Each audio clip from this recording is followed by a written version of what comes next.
Toca ara a Amadeu Mezquida, representant de l'Otso. Hola, molt bon dia, soc Amadeu. No tinc treball estable i no tinc un pis en propietat, com suposa que la majoria dels que esteu així. Bé, sorprèn que estem en lo de sempre, el PP i el PSOE tirant-se al coll, quan el PP i el PSOE estan fent el mateix i farà el mateix quan governe Mariano Rajoy. El company del PP de Noves Generacions no ha fet cap proposta perquè ells ja tenen la fórmula per eixir de la crisi. La fórmula és que ells arriben al govern, es genera confiança en els mercats, el capital comença a circular i comença a haver llocs de treball. I això és la fórmula del PP. Òbviament, això és ciència-ficció. Quan parlem de retallades, les retallades venen tant de part del Partit Socialista com part del Partit Popular.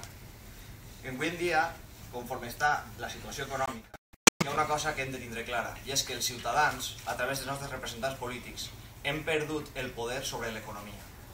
Els ciutadans ja no controlen l'economia, és l'economia la que ens controla els ciutadans. L'economia s'ha convertit en una espècie de déu azteca al que n'hi ha que fer-li sacrificis, i primer eren coses xicotetes, però ara ja van per països. Primer va Grècia, després va Portugal, Irlanda, Itàlia, Espanya, i així n'anem. I això s'ha d'acabar, perquè això no és el model. Així, en 5 minuts, la veritat és que dona poc de temps per a fer propostes, però una cosa vos tinc que dir. Ningú dels companys meus d'esta taula pot fer cap proposta, tenim en compte cap proposta que se faça que diga sí, se podrà fer si no n'hi ha diners. I la realitat és que l'Estat, l'administració pública no té diners, i l'administració pública és la que té que dur endavant polítiques actives. Jo, com a representant d'un partit progressista, entenc que la tasca de l'Estat no és simplement promulgar lleis, és participar activament en tots els àmbits de la societat que poden generar conflicte o injustícies. I l'economia és un d'aquests sectors que poden generar conflictes i injustícies. Així que la pregunta que hem de fer-nos és d'on anem a treure aquests diners. En esta matèria nosaltres tenim 3 línies d'actuació. La primera en fiscalitat. Hem de fer una gran reforma del sistema fiscal. Té que haver una lluita decidida contra el frau fiscal i l'evasió fiscal. Últimament es parla molt de les ICAPs, que s'hi tributen a l'1% i tot això.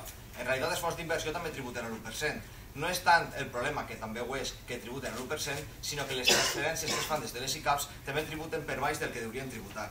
Això s'ha d'acabar. Després, recuperació de l'impost de successions i donacions per als grans volums de capital.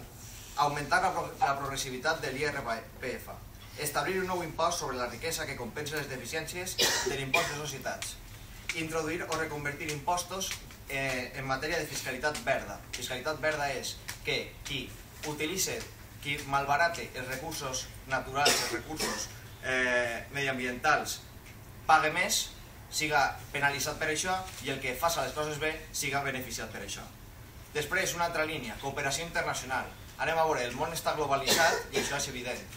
El que puga fer un govern, que a més ara cada vegada s'està limitant més el marge d'actuació dels governs, no té rellevància si no hi ha una cooperació entre tots. Per això és necessari des de ja l'establiment de la tassa Tobin per als moviments internacionals de capital, la creació d'un ens regulador del sistema financer internacional, la lluita conjunta contra els paradisos fiscals i l'evasió fiscal, un criteri de nacionalització de la banca per conducta temerària. Veritat que si vosaltres vos presten uns diners i vosaltres els gasteu en putes, després no va vindre l'Estat a donar-vos aquests diners, doncs per què tenim que anar als bancs a donar-los els diners que ells han malgastat? El que hauria que fer és nacionalitzar aquest banc, perquè aquest banquer ha demostrat ser un mal gestor. I per últim, hauria d'haver criteris europeus per a la convergència econòmica i social dels estats membres. Després, un altre tema que se malentén, perquè sí que és de veres, sí que és cert que l'Estat, l'administració pública, el sector públic, té moltes deficiències, com per exemple que és en molts casos ineficient. Però que això sigui així no significa que hem de carregar-nos a l'Estat. I això no és la solució és fer l'Estat eficient. Per tant, cal una gran reforma de l'administració pública basada en criteris d'eficiència i d'estalvi. Una supressió d'aquelles institucions públiques que han quedat obsoletes, com per exemple són les diputacions provincials.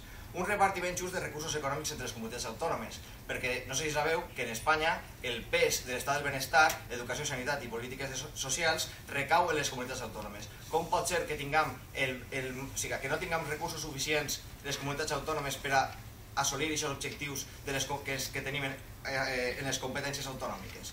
És a dir, per exemple, en Alemanya, si en Alemanya Baviera té un 75% de les competències té un 75% dels recursos. Així, el País Valencià té un 75% de les competències i té un 60% de recursos. Òbviament, la sanitat i l'educació funcionen mal, perquè no hi ha recursos. Després, la reducció de càrrecs públics de lliure designació, el que se diu càrrecs de confiança.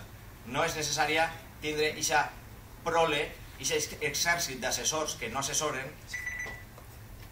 i cal estipular per llei el seu règim salarial i de contractació. I després, si tinc més temps, ja passaré a fer les propostes concretes en matèria d'ocupació i en matèria d'habitatge. Però, sense saber d'on anem a treure els diners, cap proposta que se faci així té sentit. És com dir, me vaig anar de viatge però tinc 5 euros a la butxaca. Gràcies.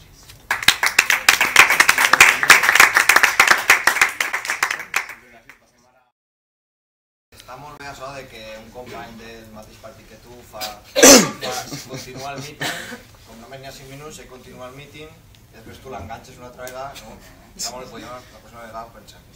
Bueno, aquí vaig a contestar-te la pregunta. No passa res. No ho teníem preparat com vosaltres, no sé.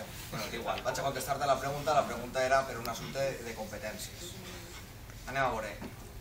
L'any 1995, els economistes se van donar compte de que la tendència en el creixement econòmic d'Espanya havia canviat. El creixement econòmic d'un país es mesura per 3 factors: productivitat, producció per hora i producció per treballador. Havia començat a canviar per una cosa molt senzilla, i és que estaven creant ocupació, cosa que fins a aquest moment Espanya no havia fet mai. S'estava creant ocupació, però estava creant ocupació en un sector que no és productiu, que és especulatiu, que és la construcció. En l'any 1998, en totes les facultats d'economia d'Espanya, tots els economistes d'Espanya ensenyaven als seus alumnes que això era el que se diu una bombolla especulativa i que això anava a explotar. Per tant, comença a comptar des del 98 fins el 2011 qui ha governat a Espanya i qui ha governat al País Valencià.